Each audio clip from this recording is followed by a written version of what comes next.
नमस्कार सर. नमस्कार. तुमचा परिचय द्या ना. माझे नाव पुंडलिक देवचंद आहिरे, राहणार काररूर, तालुका शहादा, जिल्हा नंदुरबार. ओके. तर इथं आपल्या गोठ्यावरती आपण आलेलो आहे. तर गोठ्यावरती आपल्या किती गायी आहेत सगळ्या? माझ्याकडे आता 4 गाई आणि 2-3 कालवड आहेत. अच्छा. मग तुम्ही यांच्यासाठी मिल चार्जरचा वापर केलेला आहे? हो. मग काय अनुभव काय आणि वेगळे पण कसा अनुभव? मला काय माहित नव्हतं ही तुमची बाराखडी. हा हा हा हा. हे दादांनी मला सांगितलं. अच्छा. असं पावडर आहे. हा हा. पहिल्याने 1 किलो मागितलं. हा. मग मागवल्यानंतर या 2 गाईंना दिलं. बर. मला 10 दिवसात त्यांच्या बेटर रिझल्ट दिसला. बेटर रिझल्ट म्हणजे दुधात पण वाढ झाली. हा हा. आणि परत त्याची जी म्हणजे आम्ही घरीच खात होतो. बर. त्याची जी साडी होती ना वरती, हा हा हा. एकदम जाड. अच्छा. म्हणजे घीचं प्रमाण जास्त निघाला हा हा हा. त्याच्यात. फॅटी पण जास्त. बर. 5.6चा फॅट होता याचा. 5.6चा. हा. बर. आणि पहिल्याने 4चा होता. अच्छा. म्हणजे जवळपास 1.5चा फॅट वाढला. 1.5चा वाढला. ओके. त्याच्यानंतर मग तो व्हिडिओ पाहून मी माझी एक गाय जर्सी होती, एका टायमाच्या 8 लिटर दूध होतं. तर ती गायला 22 महिनेपर्यंत सिमन लावलं. बर. पण गाय राहत नव्हती. बर. मग तिला 8,000 विकून टाकली. अच्छा. हा हा. नंतर हे पावडर भेटलं. हा. हे पावडर भेटल्यानंतर या गायींना आपण चालू केलं. हा. मग त्या पावडरच्या अनुभवामुळे हा. मी अजून 17,000 बंगारच्या भावात 2 गायी आणल्या. अच्छा. या 2 गायी का? या 2 गायी ह्या तुम्ही 17,000 रुपयाला आणल्या. बर. बरोबर. यांच्यावर एवढे गेचिड होत्या. हा. एक टोपली गेचिड होत्या. अच्छा. गोचिड. हा हा हा हा. तर ते पावडर चालू केल्यानंतर त्यांच्यावर गोचिड पण नाहीये. आणि एका टायमाच्या त्या तिथं 1-1 लिटर 1.5 लिटर दूध देत होत्या. बर. आता इथं 4-4 लिटर दूध देत आहेत. आणि त्या तिथं लागत नव्हत्या. मिल्क चार्जर दिल्यानंतर 15 दिवसातच दोघंही इटावर आले आणि दोघं राहून गेले होते आता.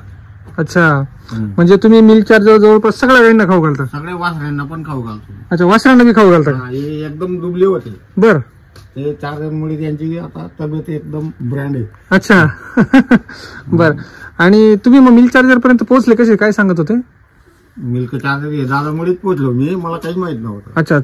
सर तुम्हाला कशी माहिती मिळाली? मला एक जणने सांगितलं होतं. मग मी गेलो पहिल्याने ते गोसावी सर, पंकज गोसावी सर. हा. त्यांच्याकडून आणलं. 3 किलो आणलं.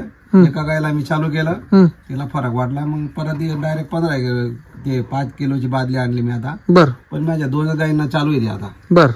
मग 2 गायींना चालू आहे. त्याचा अनुभव कसा आहे? हा, अनुभव म्हणजे हाय, पचन क्रिया चांगले होते, चांगला खातात. बर. मी म्हणजे कोरडा लागते ती. अच्छा. आणि पूर्वी तर काय थोडस पातळ वडी आणि चारा कमजोर खायच्या त्या. अच्छा अच्छा अच्छा. आणि एका गायच्या माझ्या म्हणजे जी गिर आहे तिचं दूध सुद्धा वाढलं. ही गाय जेव्हा आणली तेव्हा संडास असा होता की मोटर सारखा डोका चालायचा. अरे बापरे. 2 दिवसात डायरेक्ट 100 ग्राम दिलं 3 दिवस पर्यंत. बर. तिचं शेण म्हणजे आता तुम्ही बघा तर साल तुमच्या समोर आहे. अच्छा. हा. म्हणजे बघा किती फरक पडला. हा. ओके. आणि अजून काय वेगळे पण वाटलं? वेगळं म्हणजे ही गाय म्हणजे कसं जनली तिला पण समजलं नाही. अच्छा. म्हणजे वासरी. बर बर बर. नेमकं काय? त्यांना तिला काही त्रास झाला नाही. बर. बसली वासर डायरेक्ट ऑटोमॅटिक बाहेर निघाला. आणि परत सरांना फोन, पंकज सरांना, गोसावी सरांना फोन लावला. म्हटलं असं असं झालं गाय जनली म्हटलं वासरी. तर ते म्हणे काही नाही, 100 ग्राम तुम्ही ते मिल्क चार्जर दान मध्ये देऊन द्या. 1 मिनिटात म्हणजे जार लवकर पडेल. 1.5 तासात जार ऑटोमॅटिक डायरेक्ट सटकून गेला. हे आपला अनुभव आहे. आणि परत तिचा काच एवढा सुजला की म्हटलं डॉक्टर बोलवू का? काच खूप म्हणजे दुधामुळे कडक झाला. म्हटलं आयडिया त्यामध्ये काही नाही, 2-3 वेळा डबलचे मिल्क चार्जर देऊन द्या. तर मग मी 2 टाइम 150 दिले त्याला. बर. तर आता डॉक्टर लागलाच नाही. आणि गाय व्यवस्थित दूध देते, काही वांधा नाही. म्हणजे टेन्शन वाला कामच नाही. पहिला रुकालवडे एका टाइमाचा 7 लिटर देते. 7 दिवस झाले डिलिव्हरीला. बरं. हिचा अजून एक अनुभव सांगत होते, केसाचा काहीतरी अनुभव सांगत होते. केस एवढी केस होती हिच्यावर. बर. आता बिलकुल केस म्हणजे एकदम मारून घेतली तिने. इस्त्री मारून घेतली ना. आणि हे बघा याची त्वचा आहे ना पहिले पूर्ण अशी होती. आता हे बघा असे झालेले. त्वचावर खवले आले होते पहिले. पूर्ण खवले होते. अच्छा. तर आता बिलकुल म्हणजे काही नाही Clean झाली. तिच्यावरती आहेत अजून हा हा हा ती कारण थोडी वयस्कर आहे ना ती असं खावली होते अच्छा हा हा हा हा तर आता एकदम म्हणजे चिकन होत आहे भाऊ. क्लीन होत आली भाऊ. हे बघा इथं क्लिअर दिसते. हे बघा इथं म्हणजे पूर्ण सांगायला होतं हे. अच्छा पूर्ण अंगाला होता की आता पूर्ण असं चिकणी होऊन चालली. हे बघा ते. अच्छा म्हणजे तुम्हाला हा एक अनुभव मिळाला. हा आणि ही कालवड पण आहे हा हिला 19,000 मध्ये घेतली. बर तिला जेव्हापासून आली त्या दिवसापासून 50 ग्राम मिल्क चार्जर देतोय बर लिंडी दान सोबत.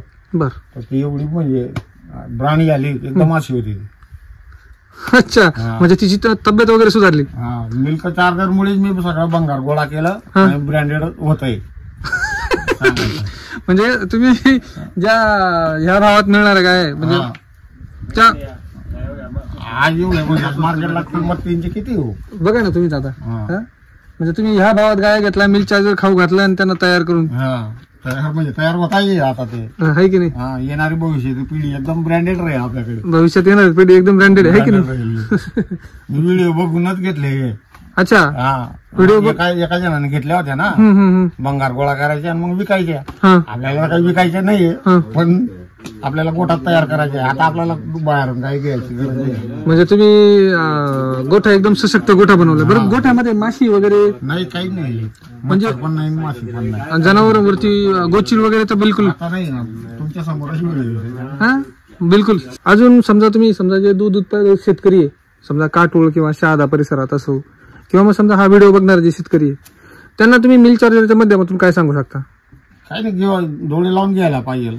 आहे की नाही. हा, म्हणजे मिल्क चार्जर मुळे डॉक्टर येणार नाही गोट्यावर.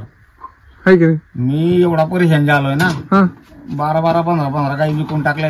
डॉक्टरला एका गायला 12,000 15,000 असा खर्च. अच्छा हा पण तरी त्यांचा ताप उतरत नव्हता. बघा आता तुम्ही ते डॉक्टरांनाच माहिती कोणतं इंजेक्शन देतात नाही काय देतात नाही कसं देतात उतरून जाईल. पण काही गायी शेवट विकून दिल्या हा आणि पहिल्याने डॉक्टरांकडून गाईच राहत नाही. नाही बरोबर आहे.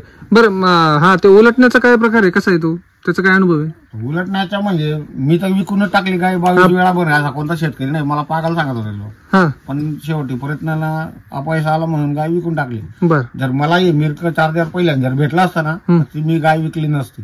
हा 100% विकली नसती. कारण 8 लिटर एका टायमाची गाय विकणे म्हणजे दुसऱ्याच्या उपाशी नुकसान झालं. पण आता नाही ती गेली तर म्हणून हे गोळा करून गेली आता. नाही पण मग आता यांची पण व्यवस्थित तब्येत केली तुम्ही त्यांचं हे पण चांगलं आहे समजा. बरं चारा बिरा खाण्यामध्ये चार खायचा प्रॉब्लेमच नाही ना. डोळे लावून गव्हांमध्ये तोंड राहतात त्यांचे. हा ना. हा चाराचं टेन्शन. आणि एक विशेष आम्ही हिरवा चाराच टाकत नाही गाईंना. हिरवा चारा टाकतच नाही. टाकतच नाही. कोरडा काय आम्हाला टाइम नाही शेती भरपूर आहे म्हणून टाइम नाही. फक्त 2 तास सकाळी 2 तास संध्याकाळी देतो आम्ही. अच्छा बस दिवसभर ते आरामच करतात. हा. बर सर या 2 गायींचा तुम्ही समजा ज्यावेळेस तुम्ही घ्यायला गेले तेव्हा तुम्ही काय सांगतो त्यावेळेस एकदम गोचिड वगैरे आणि तब्येत वगैरे. हा एकदम म्हणजे वीक होते. चारा नव्हता कपाशीच्या काळ्या खात होते. आणि त्यांचं शेण वगैरे पण बघितलं आपण. हा शेण तर आहे ना तू व्हिडिओ मध्ये बघितलं ना तुम्ही. डायरेक्ट मोटरच्या डोक्यात चालायचं. बघा की आहे की नाही. आणि आता जर बघितलं आता तिचं शेण आहे आता जे आहे ना समोर आहे की नाही.